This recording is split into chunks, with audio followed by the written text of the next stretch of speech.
dedicated to God. He said, "As for these things that you see, the days will come when not one stone will be left upon another. All will be thrown down." And they asked him, "Teacher, when will this be? And what will be the sign that this is about to take place?" And he said, "Beware that you are not led astray, for many will come in my name and say, 'I am he,' and the time is near. Do not go after them. When you hear of wars and insurrections, do not be terrified, for these things must take place first, but the end will not follow immediately." Then he said to them, "Nation will rise against nation, and kingdom against kingdom. There will be great earthquakes, and in various places famines and plagues. There will be dreadful portents and great signs from heaven. But before all this occurs, they will arrest you and persecute you, and they will hand you over to the synagogues and prisons because of my name. This will give you an opportunity to testify. So make up your minds not to prepare your defense in advance, for I will give you words and a wisdom that none of your opponents will be able to withstand or contradict. You will be betrayed even by parents and brothers, by relatives and friends, and they will put some of you to death. You will be hated by all because of my name, but not a hair on your head will perish.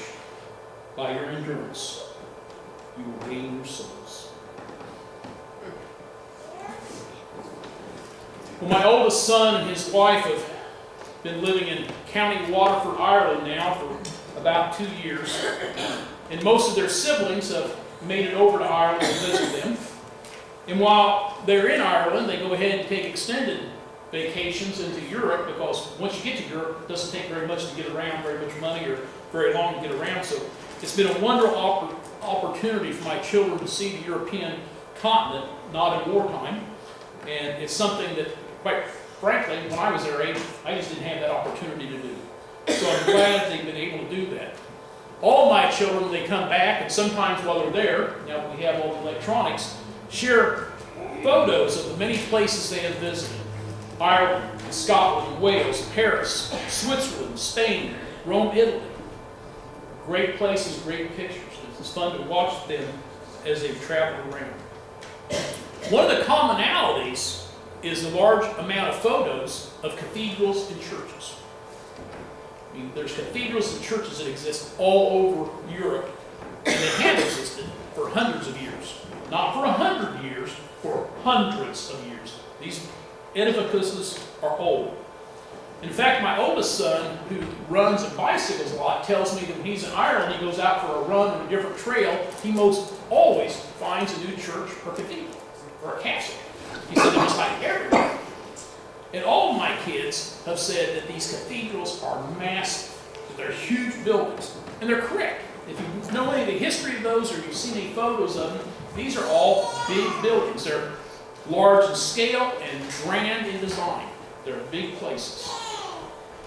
So it's really easy for me to imagine the picture of the day Jesus and his disciples go strolling into Jerusalem and to find the Holy Temple sprawled out before them in all its grandeur.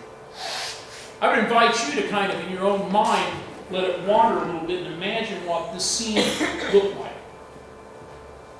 Imagine it's a bright sunny day, and Jesus and the disciples stroll into Jerusalem, and here's this magnificent, majestic temple made of bleached limestone. They're chiseled limestone. They're about 8 feet on one side.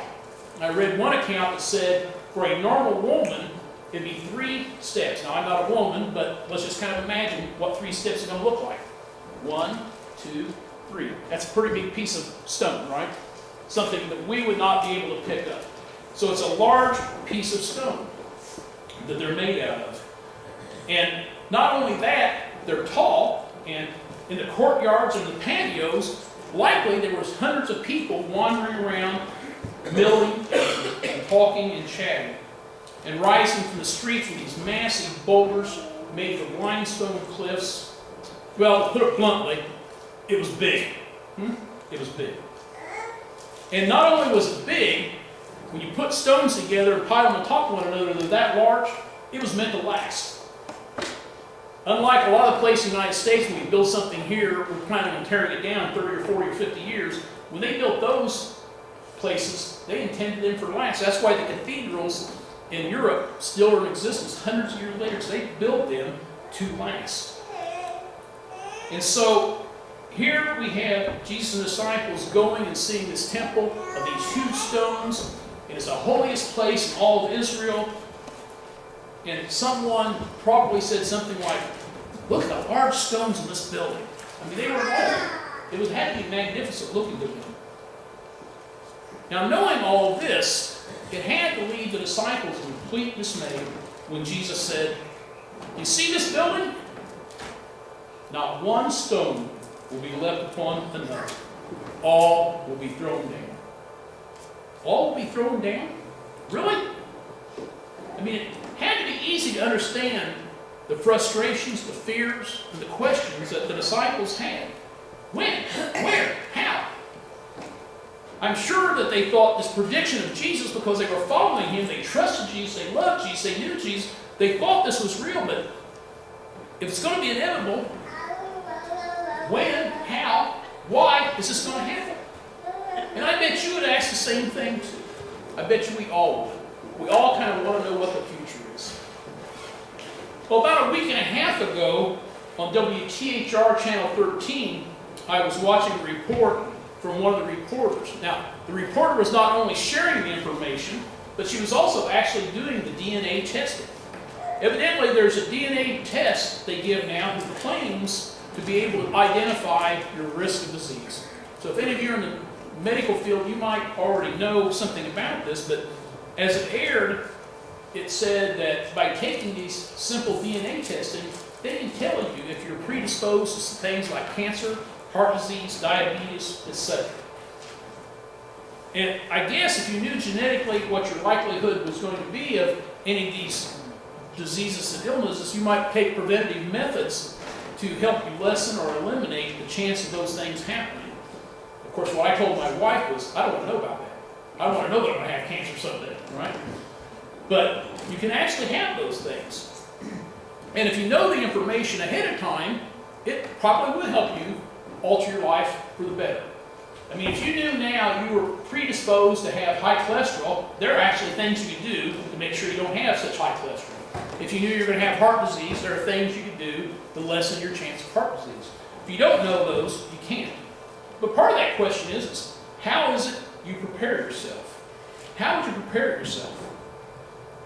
On the other flip-flop of that conversation, though, is what if you have no clue about what the future holds? And that's more the reality for us humans, really. We don't know what tomorrow brings. How do we prepare ourselves for an unknown tomorrow? It seems to me this must have been exactly the way the disciples were feeling when they found themselves with Jesus, and Jesus saying, every stone will be thrown down. So naturally, they would want to question him and find answers. But Jesus does not give them a comforting response. What's Jesus say? Wars and rumors of war. Nations will rise against nations, kingdom against kingdom. There will be earthquakes, famines, plagues, dreadful reports, great signs from heaven. And before all that occurs, you're going to be arrested, you're going to be persecuted, you're going to be brought before the synagogues and the prisons, before kings and governors because of my name. That's not very comforting, right? But that's not very comforting. So I can see the disciples kind of saying, really, Jesus? You know, we understand what you're saying is going to happen, but all you're doing is giving us this list of really bad things that's going to happen. Jesus, my dear friend, that's not helpful to us at all. We want to know something that you can tell us to help us live today so that we can live into tomorrow. As you hear these words from St. Luke and as you listen to the sacred story this morning, it has to be a little bit disturbing to you.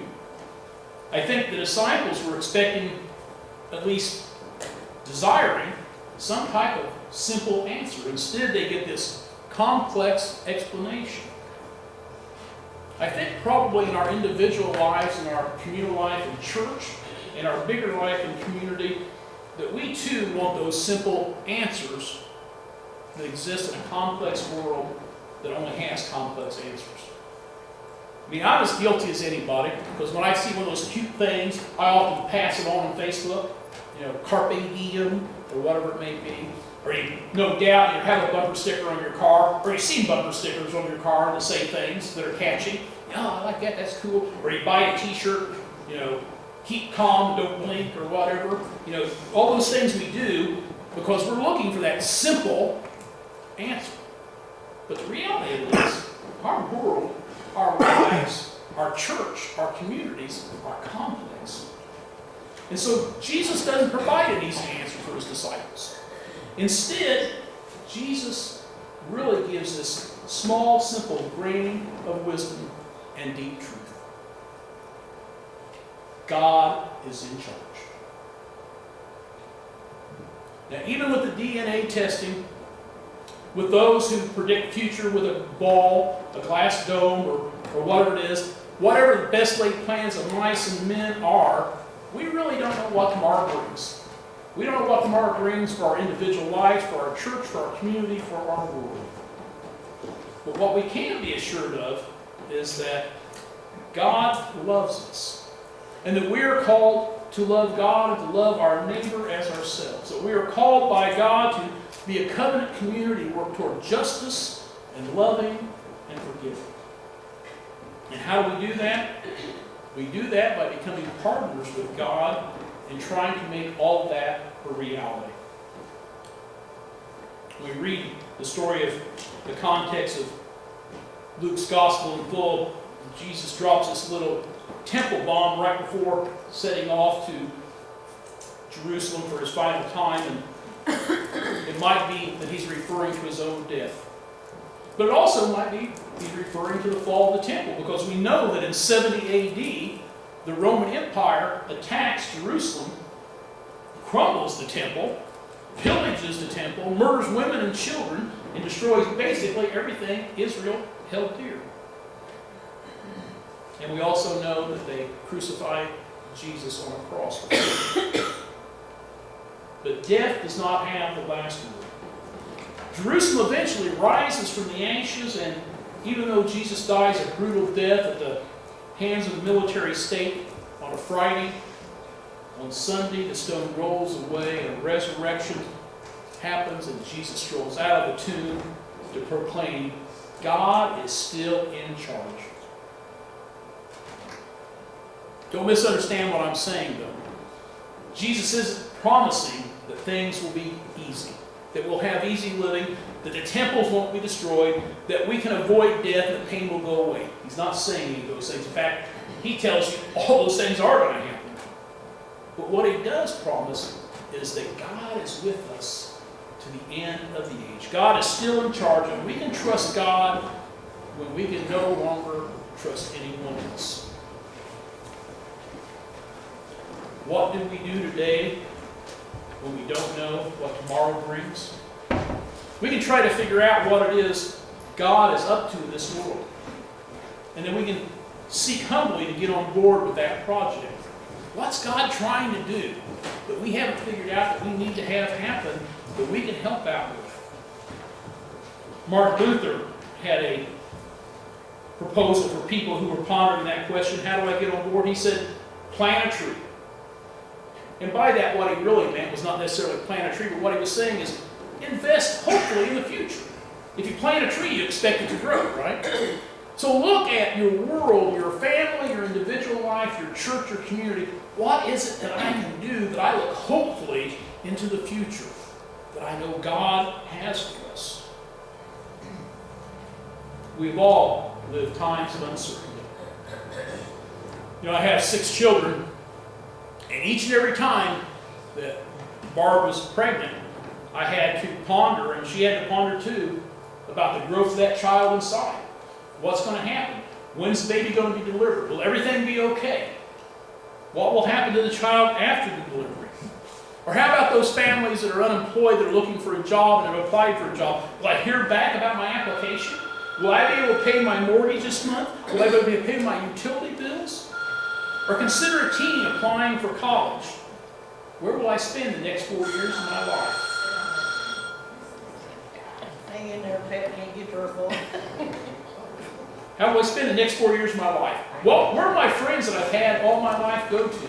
How will I live at home now that my parents have an empty chair at the table?